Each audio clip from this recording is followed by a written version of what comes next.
পেলাম যে বর্রাকটা বানাচ্ছে আর বর্রাকটা খালি লাফালাফি করছে, খুব কোদাভানা করছে। তো বর্রাকটা কেমন ভাই? যে বর্রাকটা মুখটা মানুষের মুখের মতো, লেজটা ঘোড়ার লেজের মতো, পায়ের খুরগুলা বলদের পায়ের মতো, আর বডিটা একবারে ঘোড়ার মতো। আর এমন হয়ে আছে রে ভাই, এত দ্রুত এত বেগে ছুটে ঘোড়া, যে ঘোড়াটা যত দূরে নজর পড়বে অত দূরে যায় আর পা পড়বে, একবারে রাইফেলের গুলির মতো আনসারটা ছুটবে রে ভাই। এত মানে আপনার চোখ ধরা যাবে না জাহাজের থেকে বেশি।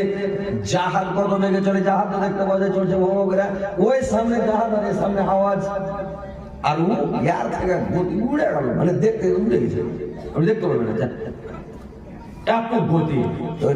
ওই বোর্রাকটা নিয়ে এসছে, দেখছে বোর্রাক খালি লাফালাফি করছে। আল্লাহর নবী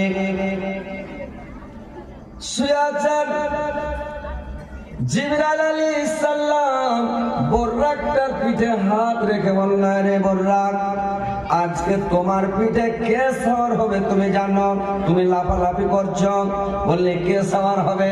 বললে আজকে তোমার পিঠে যে সওয়ার হবে সেটা হচ্ছে বিশ্বের নবী, আল্লাহর পেয়ারা হবে, আল্লাহর পেয়ারা দোস্ত তোমার পিঠে সওয়ার হবে। আল্লাহ পাক বলেছেন কে? মানে বলেছে ইব্রাহিমকে খলিলুল্লাহ আমার বন্ধু, ইসমাইল জবিহুল্লাহ ওটা আমার বন্ধু, মুসা কালিমুল্লাহ ওটা আমার বন্ধু, ঈসা রুহুল্লাহ এটা আমার বন্ধু। আল্লাহর নবীকে বলছেন এটা হচ্ছে আমার পেয়ারা হাবিব, আমার একবারে দিলের টুকরা দোস্ত, আমার একবারে প্রিয় বন্ধু। মানুষের প্রিয় বন্ধু থাকে না যে ভাই, ওর পেটে কোনো কথা থাকবে না, বন্ধুর পেটে থাকে, আর বন্ধুর পেটের কথা ওর পেটে থাকে, এরকম নাই? আছে কিনা? এরকম একটা পৃথিবীতে বন্ধু থাকে, পাড়াই লোকের একটা বন্ধু থাকে, আছে কিনা? যার ফের মনের মতন স্ত্রী থাকে, ওর সাথে ওর বন্ধুত্ব থাকে, স্ত্রীকে সব কথা কয়ে দেবে, কোনটা কি খাইলে, কোনটা কি করলে, কি করলে। স্ত্রীটা যদি মনের মতন স্বামী হয় তাহলে তো কইবে, আর মনের মতন হলে ওকে কইবে নোটিশ শুনে শুনে লক করে দেয়, ওখানে লাখ লাগবে, বুঝতে পারছেন? তো এরকম একটা পৃথিবীতে বন্ধুর দরকার। এইবার জিবরাইল আলাইহিস সালাম যেমন বললো এটা আল্লাহর পেয়ারা হাবিব, এইবারে বর্রাক লজ্জিত হয়ে গেল, বর্রাক একবারে চুপচাপ হয়ে গেল, একবারে এমন জড়সড় হয়ে গেল, শর্মিন্দা হয়ে গেল।